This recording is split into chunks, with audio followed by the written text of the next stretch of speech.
about that. Because as I say those words, your blood gets to pumping a little bit, doesn't it?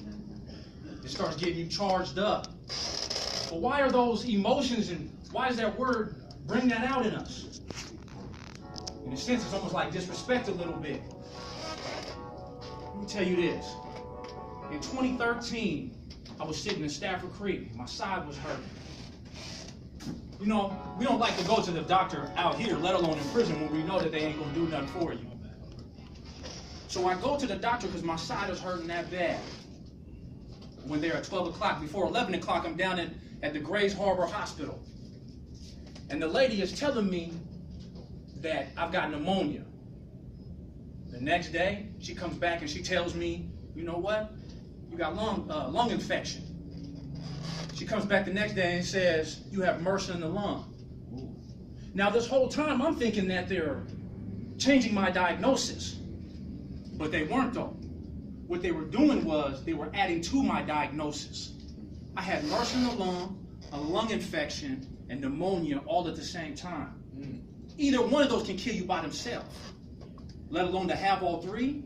Within that night, I was airlifted over to Harborview. And I'm sitting down in the emergency room, handcuffed and shackled, sitting in Harborview. There's 2 doctors, 2 interns, 2 Monroe police, 2 Stafford Creek police. And the doctor says, we have to give you an emergency surgery right now, no anesthesia, otherwise you're going to die. I had to tell him, hold on, whoa, give me a second, man.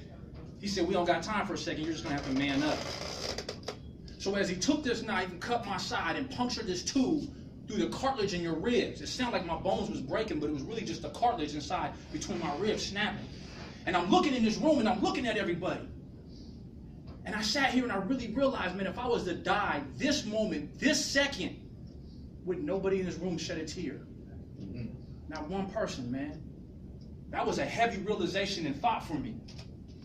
So he gave me the surgery and implanted this tube in my side, and all this pus and all this stuff was coming out.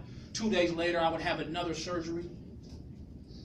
The doctor said having one of those would kill you. Having all 3 of those, you have a better chance at winning the lottery. He said, so you can't ever say you didn't win the lottery.